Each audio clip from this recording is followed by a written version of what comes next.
Praise the lord. 1 Corinthians 10th chapter 9వ వచనం నుంచి చదువుకుందాము.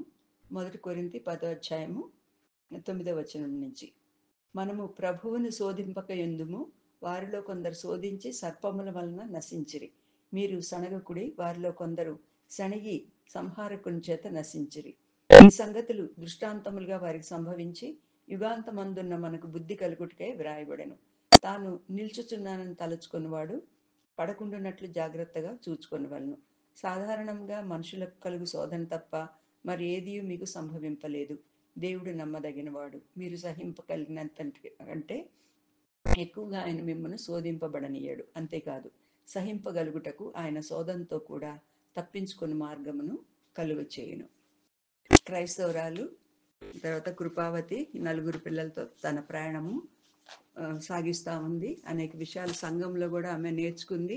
వాళ్ళు ఎన్నో విషయాల గురించి కూడా చెప్పారు. తర్వాత సంఘంలో ఎవరైతే స్వార్థ ప్రయోజనాల కొరకు సంఘాన్ని వాడుకోవాలనుకుంటున్నారో అలాంటి వాళ్ళని ఎలా తప్పించుకోవాలో కూడా ఈమెకి మార్గాన్ని చూపించారు. తర్వాత వాళ్ళు మళ్ళీ ఒక బంగారు లంగరు కూడా తనకి వాళ్ళకి గిఫ్ట్ లాగా ఇచ్చారు. ఈ బంగారు లంగరు అనేది ఇదొక నిరీక్షణ చూపిస్తుందని కూడా మనము తెలుసుకున్నాము. ఈ నిరీక్షణ మనం విశ్రాంతిలో ప్రవేశిస్తాము అన్న నిరీక్షణతో మన జీవిత యాత్రను మనము కొనసాగించాలన్న విషయాన్ని కూడా చూసుకున్నాము. కాబట్టి ఇంకా మళ్ళీ బయలుదేరి మళ్ళీ క్రైస్తవుడు ఏ ఏ దారుల్లోంచి వెళ్ళాడో, ఏ ఏ అనుభవాలు పొందాడో ఆ అనుభవాల్లో వీళ్ళకు కూడా పాలు భాగం ఉంది. అలాంటి అనుభవాలు వెళ్ళారు. తర్వాత స్త్రీలు పిల్లలు కాబట్టి వీళ్ళు ఇంకా కొత్త అనుభవాల్లో కూడా వెళ్ళారు. కాబట్టి ప్రతి ఒక్కళ్ళకి కూడా ఒక్కొక్క అనుభవం అది ఉంటుంది. ఇప్పుడు మనం చదువుకున్న భాగంలో చూసుకున్నట్లు చాలా ఎగ్జాంపుల్స్ ఇచ్చారు కదా 10వ అధ్యాయంలో. కొందరు ఏం చేశారంటే బాగా సణిగారంట. సణిగినట్లు మీరు కూడా సణబాకండి అని ఇచ్చారనమాట. అంతే మనకు అలాంటి పరిస్థితులు వచ్చినప్పుడు ఇట్లా సణిగినప్పుడు ఇశ్రాయేలీలకి ఎంతో నష్టం సంభవించింది కదా అని మనము ఆలోచించుకోవాలి. పైన కూడా వ్యభిచరించవద్దు అని రాశారు. వ్యభిచరించినందున ఒక్క దినమనందే 3000 మంది కూలిరి అని కూడా ఇక్కడ రాశారు పైన మనం 8వ వచనంలో చూసినట్లయితే.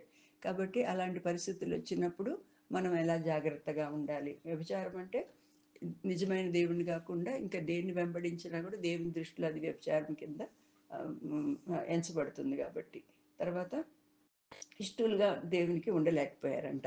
వాళ్ళు ఇష్టలుగా ఉండలేకపోయినందుకు కూడా అనేక వాళ్ళు శ్రమల్ని లేకపోతే ఒక శిక్షని పొందారు. ఆశించారు కాబట్టి దానికి కూడా నష్టం పొందారు. మీరు కూడా ఇతరమైన సంగతులను ఆశించొద్దు. ఇలాంటి కొన్ని ఎగ్జాంపుల్స్ ఇచ్చుకుంటా 10వ అధ్యాయంలో రాసుకుంటా 11వ వచనంకి వచ్చేటప్పుడు ఏమన్నాడంటే ఈ సంగతులు వాళ్ళకి దృష్టాంతములుగా వారికి సంభవించి మనకి ఒక ఎగ్జాంపుల్ లాగా, ఒక ఉపమానం లాగా, లేకపోతే ఒక మోడల్ లాగా మనకు సంభవించినవన్నీ కూడా ఎందుకు రాసి పెట్టారంటే వాళ్ళని కించపరచడానికో, లేకపోతే వాళ్ళని తక్కువ చేయడానికో, లేకపోతే వాళ్ళని మంచి చేసినప్పుడు హెచ్చించడానికో కాదు. కానీ మన జీవితంలో కూడా అలాంటివి వచ్చినప్పుడు మనం ఎలాగా ఉండాలి, మన యుగాంతమందున్న మనకు బుద్ధి కలుగుటకే వ్రాయబడినవి. కాబట్టి ఇతరుల మనము అదే కాకుండా సంఘంలో కూడా లేకపోతే మనకున్న పెద్దల గురించి కానీ చుట్టూన్న పరిస్థితులు కానీ చూసినప్పుడు కొన్ని ఎగ్జాంపుల్స్ చూసినప్పుడు yes we should be like that అని అనిపిస్తుంది. నేను కూడా వాళ్ళ నుంచి మంచి నేర్చుకోవాలి అని అనిపిస్తుంది. కొందరు ఈ ప్రవర్తన చూసినప్పుడు నేను మాత్రం అలా ఉండకూడదు అని నేర్చుకోవాలన్నమాట. అలా చేయకుండా మనం చాలాసార్లు ఏం చేస్తామంటే వాళ్ళు లేట్కి వస్తున్నారు కదా, నేను కూడా లేట్కి వస్తాను. వాళ్ళు అట్లా మాట్లాడారు కదా, నేను కూడా అట్లా మాట్లాడతాను. వాళ్ళు ఆ చెడు పని చేశారు కదా, నేను కూడా వాళ్ళు రావటం లేదు కదా, నేను రాను. అలాంటి బ్యాడ్ ఎగ్జాంపుల్ నేర్చుకుంటాం అనమాట. చాలా హ్యూమన్ టెండెన్సీ. వాళ్ళు చెడు పని చేస్తే మేము కూడా చేయాలి. కానీ నిజమైన విశ్వాసి ఎవరైతే మన సొంత ఆత్మీయ లాభాన్ని కోరుకుంటామో, ఎవరైతే మన జీవితాన్ని ఆత్మీయంగా కట్టుకోవాలనుకుంటున్నామో, ఇతర బ్యాడ్ ఎగ్జాంపుల్స్ చూసినప్పుడు వాళ్ళు లేట్కి వస్తున్నారు, నేను అలా రాకూడదు. లేకపోతే వాళ్ళు మానేస్తున్నారు, నేను మానేయకూడదు. లేకపోతే వాళ్ళు ఇష్టానుసారంగా మాట్లాడుతున్నారు, అలా చేయకూడదు. అలాంటివి నేర్చుకుంటాము. తర్వాత ఎవరైతే సాత్వికంగా ఉన్నారో, ఎవరైతే మంచి విశ్వాసులుగా ఉన్నారో, కష్టాల్లో ఎవరైతే నిలబడ్డారో వాళ్ళని చూసినప్పుడు చాలా పురికొల్పు కూడా మనం పొందుతాం. మనం కూడా అలా ఉండాలి, మనం కూడా అలా చేయాలి, నాకు అవకాశం వచ్చినప్పుడు నేను కూడా అలా చేయాలి అని అనుకుంటూ ఉంటాం. అలాగే దేవుడు అది చూసినప్పుడు అప్పుడు వెంటనే ఇన్‌స్టాంట్‌గా అప్పుడు పని చెప్పినా కూడా తర్వాత అన్నా పని చేస్తదనమాట. తప్పనిసరిగా మనం ఒక మంచి ఉదాహరణ నేర్చుకుంటాం. మా జీవితాల్లో కూడా మేము చాలా మంచి మంచి విషయాలు, చాలా ఎక్కువైన విషయాలు నేర్చుకున్నాం. ఒకసారి సనత్ నగర్‌లో 1982లోనో, 82లోనే అనుకుంటాను. మమ్మల్ని వీబీఎస్ టీచర్స్ కింద తీసుకెళ్లారు. సోమాజిగూడలో ఉండేవాళ్ళం. అక్కడికెళ్ళిన తర్వాత ఇంకా వాళ్ళ అప్పటికే హెబ్రోను, సనత్ నగర్ ఆ 2 అసెంబ్లీసే మనకి ట్విన్ సిటీస్‌లో మెయిన్‌గా ఉండేవన్నమాట. అలాంటి టైం. తర్వాత సోమాజిగూడ ఉంది. సనత్ నగర్ అదే పాత అసెంబ్లీ కింద భావించేవాళ్ళు. అక్కడ కొంచెము గలాటలాగా లేచి నిలబడి సండే స్కూల్ సూపరింటెండెంట్ ఉండేవాళ్ళు అప్పుడు జీటీ జేమ్స్ గారని. ఆయనని ఏదో ప్రశ్నించటము అన్నప్పుడు మేము చాలా చిన్నోళ్ళము. అప్పుడే దేవుడు చెప్పాడనమాట. దేవుడు మాట్లాడాడు. ఫస్ట్ టైమ్ వీబీఎస్ ఇట్లాంటి హెబ్రోన్ దాని క్లాస్‌కి అటెండ్ అవ్వటము, మమ్మల్ని తీసుకొని వెళ్లారక్కడికి. ఈ వెళ్ళినప్పుడు never do like that Bharati అన్నాడు దేవుడు. ఎప్పుడు నువ్వు అలాగా చెయ్యొద్దు. పెద్దల్ని ఎదిరించటము, సంఘంలో నిలబడి గలాటా చేయటము, లేకపోతే ఇంకా అది ప్రశ్నించటము, సంఘంలో గొంతు పెంచటము, ఇవి నెవర్ డూ లైక్ దట్ అన్నాడు. అదే ప్రిన్సిపల్స్ ఫాలో అవుతా ఉన్నాము. సంఘంలో గట్టి గట్టిగా అరవటాలు, ఇట్లాంటియన్నీ గూడా దేవుని సన్నిధిలో ఎలా ఉండాలో అలాగుండాలి మనం. అంతేగాని ఇలా చేయకూడదు అన్న సంగతి గ్రహించాను. తర్వాత హెబ్రోన్‌కి మీటింగ్స్ కన్నా ఎక్కువ ఆ రోజుల్లో అందరం కలిసి ఉండేవాళ్ళము. ఏదన్నా మీటింగ్ జరిగినప్పుడు సండే ఈవినింగ్స్ వెళ్తా ఉండేవాళ్ళమనమాట. అక్కడికెళ్ళినప్పుడు ఒకసారి మణి సిస్టర్ అని ఉండేవాళ్ళు. తర్వాత తను చనిపోయారు. ప్రభు దగ్గరికెళ్ళిపోయారు. చాలా బాగా పాటలు కూడా పాడతారు. ఆ సిస్టర్ సాక్ష్యం చెప్తా ఉందనమాట. యూత్ మీటింగ్‌లోనో దేనిలోనో.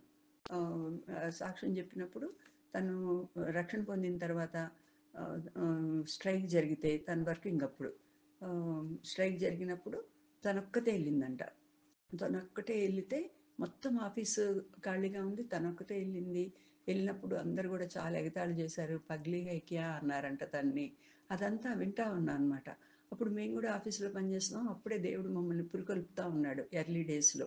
దేవుడు ఇంకా ఎక్కువగా మమ్మల్ని నేర్పిస్తా ఉన్న స్టేజ్ అనమాట.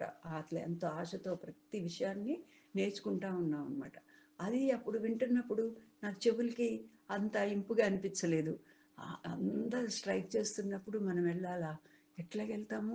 మా మా బ్యాంక్స్‌లో అక్కడంతా కూడా యూనియన్స్ ఇప్పుడులాగా కాదు. చాలా వెరీ స్ట్రాంగుండేయి. ఎంత స్ట్రాంగుండేయంటే ఇంకొక ఈ ఇది స్ట్రైక్ ఉందంటే డోలు, డప్పులన్నీ తీసుకొచ్చి దారంతా బ్లాక్ జేసి ఎర్ర ఇవి తివాచీలు పరిచి అల్లరల్లరి చేసేవాళ్ళనమాట. ఇంకా వేరే వాళ్ళు లోపలికి రావాలంటే వాళ్ళ మధ్యలోంచి చాలా కష్టమైన సంగతి లోపలికి ఆఫీస్‌లోకెళ్ళాలంటే.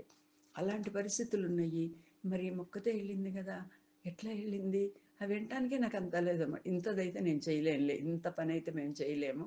ఏదో ప్రభు కొరకు చిన్న చిన్న త్యాగాలైతే చేయగలం అనుకుంటా ఉన్నాను ఎర్లీ డేస్‌లో. అలా ఉన్నాను. కానీ ఒక సమయం వచ్చింది దేవుడు తన సాక్ష్యం నన్ను వెంటాడుతా ఉందనమాట. మణి సిస్టర్ సాక్ష్యం చెప్పింది గదా! ఆ సాక్ష్యం వెంటాడుతా ఉంది. నేను గూడా అలా ఉండాలి, నేను గూడా అలాగ ఉండాలి అని. ఒక టైం వచ్చింది మేము గూడా ధైర్యంగా హ్మ్, చాలా త్వరలోనే వచ్చేసింది ఆ సమయం గూడా. నాకు ఈ సర్జరీస్ అన్నీ అవ్వడము, తర్వాత ఆహ్, ఈ యూనియన్స్‌లోంచి రిజైన్ చేయటము, అసోసియేషన్‌లోంచి ప్రత్యేకించుకోవటము అట్లాంటియన్నీ కూడా జరిగినాయనమాట. కాబట్టి ఆ ఇంపాక్ట్ ఉంటది. మంచి ఇంపాక్ట్ మన మీద ఉండాలి. ఆ మంచి ఇన్‌ఫ్లూయెన్స్ మన మీద ఉండాలి. కాబట్టి వీళ్ళు గూడా ఒక్కొక్క అనుభవం గుండా వెళ్ళినప్పుడు వాళ్ళు గూడా వాళ్ళని సరి చేసుకుంటా, అలా జరిగింది కదా! మనం ఇలా ఉండాలి అనుకుంటూ వెళ్తా ఉంటారనమాట. అవమానం అనే లోయలోకి ప్రవేశిస్తారు. అవమానం అనే లోయ అంటే కొన్ని పరిస్థితులు మనల్ని హంబుల్ చేస్తాయి అనుకున్నాం గదా! హంబుల్ చేస్తాయి. ఏదన్నా ఇంట్లో ఇప్పుడు మనము మంచిగా సేవలో వెళ్తా ఉన్నప్పుడు పిల్లల ద్వారా ఏమైనా తొందర రావటమో, లేకపోతే మనం గబుక్కున ఏదన్నా తప్పు చేయటమో, ఆ తప్పులో దొరికిపోవటమో, లేకపోతే వేరే వాళ్ళ ముందు మనం కించపరచబడటమో, ఏదో అట్లాంటి సంగతులు దేవుడు అనుమతిస్తాడు. అనుమతించినప్పుడు సైతాను డైరెక్ట్ అటాక్ చేస్తాడనమాట. నువ్వింత నమ్మకంగా ఉన్నావు గదా! ఇప్పుడు తప్పిపోయావు, లేకపోతే సాక్ష్యం పోయింది, లేకపోతే ఏదో ఒకటి చెప్పి మనల్ని అవమానాల గుండా ఎళ్ళావు గాబట్టి నీకు సంఘంలోనో, లేకపోతే నీకు కావాల్సిన ఘనతనో రాలేదు, నీకు ఈ జబ్బు చేసింది, నువ్వు ఇంకా స్వస్థ పొందలేదు.